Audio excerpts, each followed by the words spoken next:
The day began like any other in the local village, with the residents going about their usual routines. However, everything took an unexpected turn when Maria witnessed a horse sprinting into the river. She was taken aback, filled with astonishment at the sight. The river's muddy water posed a grave danger, presenting a risk of drowning for the horse. Maria swiftly mobilized other villagers, urging them to join her by the river to assist the distressed animal. As they gathered by the river and saw what the horse was desperately trying to save, a profound sense of dread washed over them, causing their faces to pale in disbelief. It took a minute for Maria to realize what she had just seen was very strange. She was on her way to the farmer's market when suddenly a horse ran past her. It wasn't really unusual for a horse to do that, as the town had a lot of wild horses passing through it. But when she followed the horse's trail, she realized it was heading to the river. It was in the middle of the rainy season, so the river was muddy and wild. Most of the horses stayed away from the river during these times as they could sense its danger, but this horse seemed to be heading straight toward it. As Maria was still on her way to the riverbank, she heard a loud splash and suddenly realized what had happened. She dropped her basket on the ground and began to run. When she arrived at the riverbank, she saw the horse splashing around, trying to keep its head above the water. Maria frantically looked around her, but it seemed like she was the only one who had noticed the horse in distress. The river was too dangerous for her to jump in, so she had to think of something else. Her heart was racing as she tried to think of what to do. It was only a matter of minutes before the horse would drown, so she had to hurry up. She ran back to the farmer's market and began to rile up as many people as possible. "Help! There's a horse in the river! We need to get it out!" she yelled as loud as she could. A lot of the other people only looked at her confusedly, but offered no help. They probably thought she was crazy, but Maria wasn't about to give up. She couldn't let that horse drown on her watch. She changed tactics and decided to approach people directly on the street instead of just yelling around hoping for someone to hear. As she looked around her, her eyes fell on a man who looked strong enough to pull a horse out of the water. He was busy carrying his groceries to his car, so Maria hurried toward him. She grabbed his arm and startled the man by doing so, but Maria didn't care. "Please, a horse fell into the water. You have to help," she pleaded with the man. The man pulled his arm out of Maria's grip and almost pulled her with him. He shrugged his nose at her and said, "I don't have to do anything. Find someone else." Then he turned his attention back to his car. Maria was stunned. How could anyone be so mean? Defeated, she turned around, but as she turned, she bumped into someone else. It was another man who had overheard the conversation. He looked less strong than the other man, but he offered to help her without any hesitation. Maria sighed in relief and quickly showed the man where the horse was. When they arrived at the riverbank again, they could hear the splashing sound, but the horse was nowhere to be seen. Then they looked a little to the left and noticed the horse had moved all the way across the river. Maria wondered if it had drifted there by the current or if it was intentionally swimming towards something. She told the man, whose name was Peter by the way, to pause for a moment. "What is the horse doing?" she asked him, confused. They stared at the horse for a second, and finally Maria gasped. "It's heading towards something," she yelled as she pointed at something floating in the water. "What on earth is that?" Peter said as he squinted his eyes. Maria had no idea. All she knew was that they had to help the horse in any way possible. "Quick, get some rope from the hardware store." Maria looked around her and saw a small wooden plank lying over the river as a makeshift bridge. She ran toward it, determined to cross over and get closer to the horse. But as she stood in front of it, she saw how small it actually was. She couldn't even stand on it with both her feet next to each other. How could she ever cross the river without falling in? She placed one foot on the wooden plank and felt the vibrations pass over it all the way to the other side. The plank was very unstable, and there was a very big chance Maria would fall into the water if she tried to walk over it. But there was something inside Maria telling her to do it and not to give up. So she listened. She gently placed her other foot on the plank and began to walk. She shuffled very carefully and very slowly, trying not to fall in. Suddenly, she heard a commotion behind her. She looked over her shoulder and saw that many people had gathered at the riverbank, watching Maria with fear in their eyes. "Watch out, girl!" an elderly woman yelled. Maria turned her head back and looked at the horse, who was now splashing around underneath her. She was closer than ever, but still not close enough. There was no way she could help the horse while still standing on the wooden plank. She had to make it to the other side. But being watched by so many people suddenly made her uncertain. Maria tried to concentrate, but it was harder now with so many eyes on her. She shuffled further, but slipped. The onlookers screamed as they watched Maria tumble to the side. She almost fell into the water, but could catch the wooden plank just in time. She dangled there, above the wild river, unable to pull herself up. She thought. The stillness of the afternoon was shattered by Maria's desperate shout. Peter, who had been talking to a vendor a few meters away, snapped his head in her direction. Seeing Maria's precarious position, a rush of panic coursed through him. But there was no time for hesitation. Pushing through the gathering crowd, Peter sprinted towards the riverbank, his footsteps heavy on the cobbled path. His heart raced, each beat echoing Maria's peril. Reaching the edge, Peter could see Maria's white-knuckled grip on the plank. The roaring river beneath her was merciless, eager to swallow her whole. He stretched his arm out as far as he could, fingers trembling. "Maria!" he yelled over the rush of water. Their fingers brushed, her cold fingertips grazing his warm hand. He strained further, his whole body leaning precariously over the river's edge. "Grab my hand!" Peter's voice cracked with desperation. Maria looked up, her eyes filled with a mix of terror and determination. The water splashed, its cold droplets stinging her face, making it even harder to see. Every muscle in her body ached, and she could feel her grip slipping. But Peter's voice, unwavering amidst the tumult, gave her hope. She made a feeble attempt to reach out further, desperate for a stronger grip. The scene unfolding before them had the village crowd paralyzed. Some prayed, lips moving in hushed whispers, while others held their breath, eyes wide with horror. Children clung to their parents, sensing the danger. A few of the braver souls shouted words of encouragement, hoping to lend their strength. Every second felt like an eternity, the suspense palpable. The village square, usually bustling with activity, was now united in a collective gasp. The weight of the moment bore heavily on Peter. He could feel the rough texture of the wooden plank under Maria's hand, contrasting starkly with her soft, damp skin. Summoning all his strength, he gave one final pull. Slowly, inch by inch, Maria's body shifted upwards.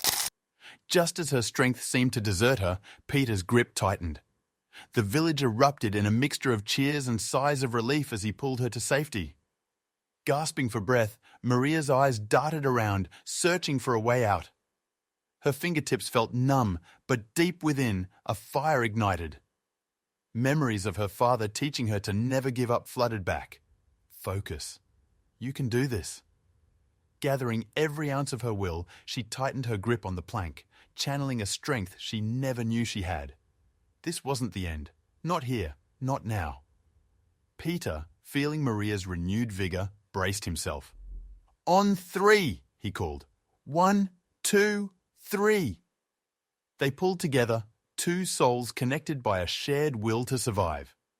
Every inch gained was a triumph over the raging waters below. Peter's hands, rough and calloused, held onto Maria's, their combined strength pushing back the shadows of despair. Together, they were a force to be reckoned with. Their struggle continued, each movement painstakingly slow. The wooden plank, slick from river water, seemed to challenge Maria at every turn. But determination burned in her eyes. With one final heaving pull from Peter and a push of her own, Maria managed to swing a leg up. She was almost there. With another grunt of effort, she hoisted herself up, finally finding stable footing. Once Maria was safe on the other side, Peter wrapped her in a tight embrace. The weight of the past minutes fell away, replaced by overwhelming relief. Their breaths came in ragged gasps, chests heaving in sync. Maria buried her face in Peter's shoulder, her tears flowing freely. Peter gently cradled her head, his own tears mixing with the droplets from the river and Maria's wet hair. After a few minutes of shared relief, Maria straightened up, wiping her tears. Her attention shifted back to the mysterious horse she had noticed earlier. It was still there, standing tall and proud. The majestic creature had a peculiar look in its eyes, almost beckoning her. Maria felt drawn to it, a pull she couldn't explain. "There's something about that horse," she whispered to Peter, her newfound determination evident. Now on solid ground, Maria and Peter cautiously approached the horse. The majestic creature was restless, its hooves stamping the ground with impatience rather than fear. Every muscle seemed taut, and its eyes, while wild, showcased determination more than distress. Maria reached out a gentle hand, sensing a purpose behind the horse's anxiety. "This isn't just a stray horse," she murmured. "There's something it's trying to tell us." Both Maria and Peter followed the horse's unwavering gaze, which was fixed intently on a particular spot in the river. The current was swift, making it difficult to discern any specific object. Peter squinted, trying to pinpoint what had captured the animal's attention. "Do you see anything?" Maria whispered. But before Peter could answer, a shimmer caught her eye. Something was there, moving with the flow, yet against it. As the minutes ticked by, more villagers began to accumulate on the riverbank. Their initial concern for Maria's safety had now shifted to the peculiar horse and its mysterious behavior. Old men with canes, mothers holding their children, and curious teenagers all formed a semicircle, eyes glued to the scene before them. Whispers of, "What's happening?" and "Look at the horse," filled the air. Speculation ran wild among the crowd. "Perhaps the horse lost its rider in the river," one elderly woman suggested.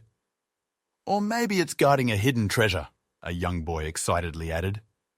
The air buzzed with theories, each more imaginative than the last. Maria, feeling overwhelmed by the crowd's energy, took a deep breath, determined to unravel the mystery herself. Peter, sensing her resolve, nodded in agreement. Maria and Peter moved closer to the water's edge, trying to get a better look at the elusive object the horse seemed so fixated on.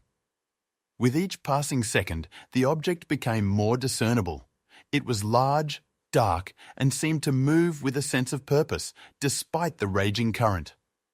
The atmosphere grew palpable with suspense, as everyone waited to uncover the identity of the mysterious entity.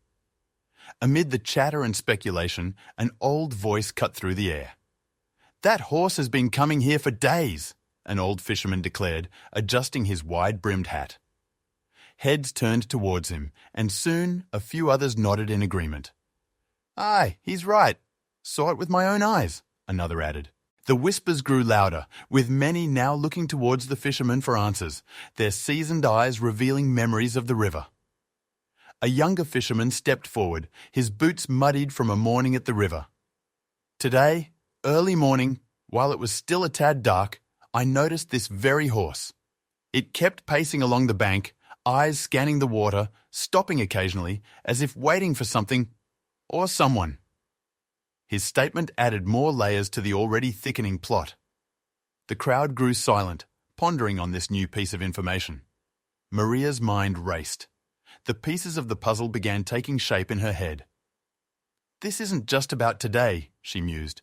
"It's a pattern. The horse has been returning, looking for something or someone." Peter, who was listening intently, added, "So, whatever or whoever it's trying to find might have been lost days ago." The crowd, hanging on to every word, collectively realized the gravity of the situation. With the spotlight on them, more fishermen shared their observations. A week ago, the horse was particularly frantic. It neighed loudly and seemed distraught, one remarked. Another chimed in. "I even saw it wade into the water once, but the current was too strong." Their tales painted a picture of a horse, not just randomly distressed, but on a mission deeply connected to the river. While the river's surface churned with turmoil, it was evident that beneath those waves lay secrets, deep and long held. The horse, with its persistent return, seemed to know more than anyone present. It was no longer just about Maria's dramatic rescue. The village, with bated breath, stood united, wanting to dive into the depths of the mystery and unveil the story the river was desperate to share. Inspired by Maria's display of courage, several villagers stepped forward. "I'll help," a burly man named Jacob declared, his voice firm. Rita, with her knowledge of horses, and Kevin, known for his sharp eyes, joined the ranks. Their collective commitment was palpable, and the village's atmosphere shifted from despair to determination. It was clear they were now all in this together. Gathering around Maria, the newly formed team began discussing their plan. "We need to approach the horse calmly. Any sudden moves and we might spook it," Rita suggested, her experience evident. Jacob nodded. "And we need ropes, just in case." Kevin added, "Let's keep an eye out for any subtle signs in the water." Their strategy taking shape, the team prepped themselves for the task ahead. Slowly and deliberately, they began their approach. The horse, sensing their intentions, seemed less restless. With every step, the tension grew, each villager holding their breath. As they neared the riverbank, Kevin signaled them to stop, his gaze fixed on a specific spot in the water. All eyes followed his lead, trying to discern what he had seen. The water's movement revealed fleeting glimpses of an object below. A shimmer here, a shadow there. The form was elusive but intriguing. "I think there's something trapped under the water," Kevin whispered. Rita added, "It looks like, but it can't be." The group leaned in closer, eager to understand what lay hidden beneath the waves, the heart of the mystery just within grasp. Each passing minute felt like an hour. With every ripple, a new detail came into view. The villagers, previously just onlookers, now felt like they were part of a grand tale. The anticipation was electric. The horse, the river, and the village were all intertwined in a story that was unfolding in real time. And everyone knew they were on the cusp of a significant revelation. With ropes and tools at the ready, the group collaborated to carefully extract the mysterious object. As they tugged gently, the water fought back, eager to retain its secret. It was a collective endeavour, each person adding their strength, their hopes pinned on what lay submerged. The water's resistance was formidable, but the determination of the villagers was even greater. As they pulled, the water reluctantly began to reveal the object. Murky and draped in river plants, it wasn't immediately identifiable. A hushed murmur spread through the crowd. "What is it?" someone whispered. Every time they thought they had a clear view, the water's reflection or a sudden movement obscured it. But with each pull, more was revealed, and the shape began to suggest something organic. The horse, previously still, now began to shuffle nervously, its eyes fixed intently on the emerging form. It let out a soft whinny, ears twitching. The group paused, noting its behaviour. The horse's emotional display was evident, a dance between anxiety, hope, and desperation. It was clear that whatever lay beneath the water meant a great deal to this noble creature. Maria, catching her breath, remarked, "The horse! It's like it knows whatever we're pulling out." Rita nodded in agreement. "There's an undeniable bond there, something deeper than we understand." Whispers spread among the crowd, all agreeing that such compassion from an animal towards another being was both rare and heartwarming. The tale unfolding was more than just mystery. It was about connection. Old villagers began sharing tales, their voices soft yet filled with wonder. "Years ago there were stories," one elder began, "of animals in the woods forming bonds beyond their kind." Another chimed in, "Yes, friendships that defied nature's rules." The crowd listened intently. Tales of owls befriending mice and deer protecting lost birds. In the midst of the current mystery, the legends of the forest came alive once more. As the muddied, waterlogged figure was finally laid out on the ground, a collective gasp went up. Maria and Peter, with help from others, began to gently remove the clinging plants and mud. The creature, whatever it was still alive, but barely so. Warm blankets were fetched, and they focused on bringing warmth to the seemingly lifeless form. Every second was crucial. From the outskirts of the crowd, an elderly man, Elias, began to speak. His voice, though frail, commanded attention. "Decades ago," he started, "there was a tale of a horse, much like this one, who formed an attachment that transcended species." All ears turned to him, with even the younger kids silenced by the gravity of his words. As Elias continued, it became apparent that history might be repeating itself. The horse, he said, had saved a creature from a hunter's trap, and the two had become inseparable. He paused, gazing at the horse and the creature on the ground. "Could it be?" he whispered, more to himself than the crowd, suggesting that the tales of yesteryears might be intertwined with today's unfolding events. The gathered throng fell silent as the elderly Elias cleared his throat, his posture rigid and eyes holding wisdom from countless yesteryears. He nodded to himself, as if confirming that now was the right time to share the tale he'd kept close to his heart. The very ground seemed to hold its breath, waiting for the rich tapestry of memories to unfold. Elias's voice wavered but remained steady. In a season of spring, many years ago, the forest echoed with a heart-wrenching cry. He sighed. This very horse, in its younger days, had lost its foal to the wild predators of the woods. His eyes held a distant pain, shared by those who listened. "But nature," he continued, "has its way of offering solace when we least expect it." One day, as the horse mourned by a clearing, it spotted a deer and her fragile newborn fawn.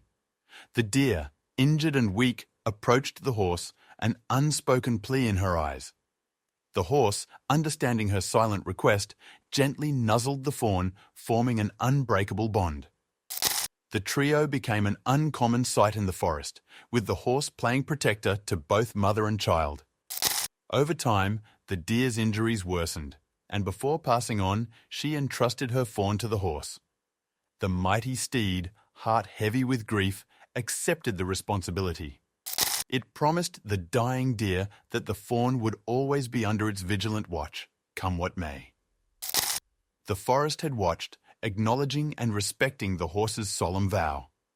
As the blankets were finally pulled away, the form of the delicate fawn was revealed. Gasps of realization echoed, and eyes turned back to Elias. The connection was clear. The horse had been trying to save the very fawn it had promised to protect.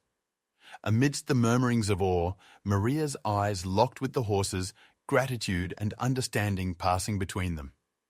After hearing Elias's story, there was a collective sense of unity among the villagers. Sympathetic glances exchanged, nods of understanding given, hands raised in commitment. "This horse," began Thomas, a village elder, "has shown more compassion than many of us might ever have. We owe it to them, to this fawn, to make sure they're taken care of." Murmurs of agreement echoed in response. Peter and a few villagers rushed forward, gathering materials and building a makeshift shelter on the riverbank. Blankets, hay, and even some stored food were brought forth. The shelter was soon abuzz with activity. The horse, sensing the goodwill, nudged the fawn gently towards it, eyes gleaming with silent gratitude. Maria looked on, heart swelling with pride for her community's actions. With the story fresh in their minds, the villagers looked towards the forest with a renewed sense of wonder. Children listened, wide-eyed, as the older folk shared tales once deemed mere fables. The whispers of the woods were no longer just legends. They were a testament to the rich tapestry of life and bonds in the forest. The sky began to wear its velvety cloak of stars, with the silhouettes of the trees casting long, eerie shadows. Yet, the village remained awake, a hive of activity and camaraderie. Fires were lit, songs sung, and stories shared, all in the name of celebrating the profound connection between the horse and fawn. Amid the gentle hum of the night, a hauntingly familiar cry pierced the air. Heads turned, ears strained, and eyes searched the darkness. From the forest's edge emerged a figure, another deer, its eyes filled with hope. The realization was instantaneous. The cry was that of a mother, separated but never truly apart. The village watched, breaths held, as a new chapter awaited to unfold. The ambience around the riverside transformed from jubilation to quiet suspense. Every whisper ceased, every foot stilled as the villagers waited with bated breath. The forest's rustling seemed to echo the collective heartbeat of everyone present. Maria, her previous ordeal now overshadowed, felt an overwhelming emotion building. The reunion, she thought, would be one for the ages. Silently, almost like a ghostly apparition, the mother deer stepped out from the curtain of shadows. Her eyes, deep pools of love and anxiety, scanned the gathering. She caught sight of the fawn, and for a fleeting moment there was a pause, a tangible moment of recognition and relief. The pace of her hooves against the earth seemed to synchronize with the rising emotions of the spectators. Fueled by love, the little fawn mustered its strength, pushing itself up on wobbly legs. Each step was tentative, yet filled with intent. And as it met its mother, their nuzzles and gentle touches spoke volumes. The reunion was more than just a coming together. It was a testament to the enduring spirit of family, even in nature. The scene was like an artist's masterpiece. The tall, majestic horse, its mane flowing in the night breeze, stood beside the delicate deer and her frail fawn. This unlikely family, united in adversity, became an emblem of hope and resilience. Maria felt tears prick her eyes, realizing the beauty of bonds that transcended species and circumstances.